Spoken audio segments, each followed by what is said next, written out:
අකීතෝ කුමරා සහ කුමරියද බ්‍රිතාන්‍යයේ දෙවැනි එලිසබෙත් මහරජින සහ එඩින්බරෝ ආධිපාදවරයාද ජනාධිපතිතුමා සහ එම මැතිනියගේ අමුත්තන් ලෙස මෙහි පැමිණියහ. එම දෙපොළ සර්වජන ඡන්ද බලය ලැබීමේ 50 වෙනි සංවත්සර උත්සවවලටද සහභාගී විය.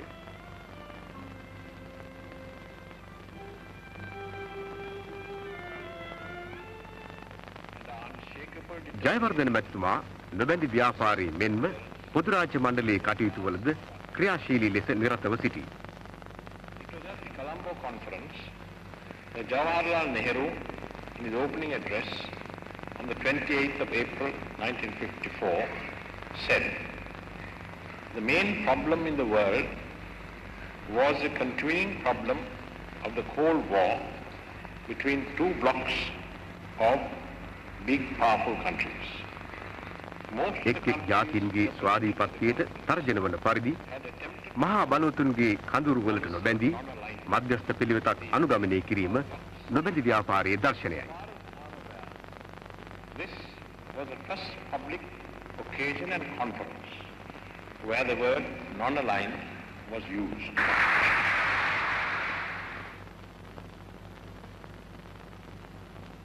ජීවමාන ප්‍රජාතන්ත්‍රවාදී ක්‍රමයකට ඔබින පරිදිම දේශීය වශයෙන්ද විරුද්ධ පක්ෂ නායකයන් හා සුහද සබඳතා පවත්වා ගන්නට එතුමා සමත්ව සිටි.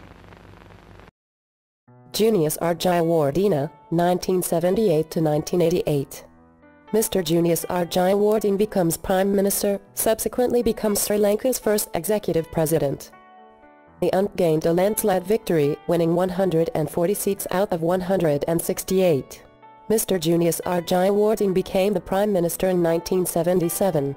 The heavy defeat of the SLFP paved the way for the leader of the Tamil United Liberation Front, with 17 seats in Parliament, to become the leader of the opposition. The new government introduced a new constitution in 1978. Mr. Junius R. Jayawardene became the first executive president of Sri Lanka, with wide executive powers. Mr. R. Premadasa was appointed Prime Minister. The proportional representation system, which was introduced with the new constitution, led to a situation where no party was likely to gain a two-thirds majority in the future, which would prevent a change in the constitution. At the presidential election held in 1982, President Junius R. Jayewardene won a second term, while the leader of the SLFP, Mrs. Sri Lanka, was kept out of the contest by the deprivation of her civic rights by the government. In 1982, the government extended the life of the existing parliament for another 6 years by holding a referendum. Civil riots broke out in 1983, immediately after the killing of 13 soldiers by terrorists in Jaffna, and several businesses owned by the Tamil community were affected. The ethnic conflict, which had complicated the problems of governance since independence, took a serious turn. Militant took over the cause of the Tamil-speaking people from more moderate Tamil leaders. The resulting armed conflict and acts of terrorism became a serious threat to maintaining peace and stability in the country.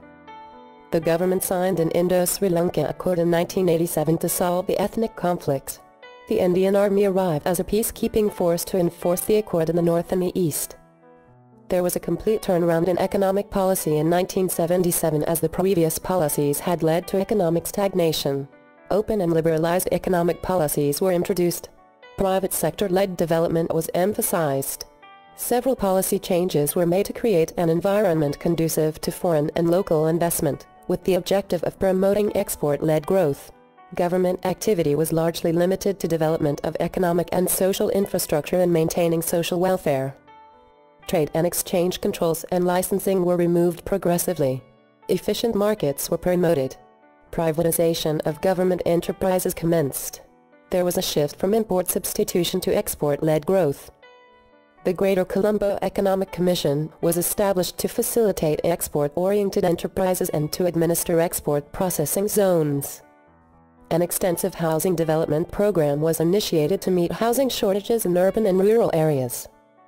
Food subsidies were curtailed and targeted through a food stamp scheme extended to the poor. The system of rice rationing was abolished. The floor price scheme and the fertilizer subsidy scheme were withdrawn. New welfare schemes, such as free school books and the Mahapola Scholarship Program, were introduced. The Rural Credit Program expanded with the introduction of the new Comprehensive Rural Credit Scheme and several other medium and long-term credit schemes aimed at small farmers and the self-employed. Measures were taken to improve infrastructure facilities. The Mahaweli River Diversion Scheme was accelerated.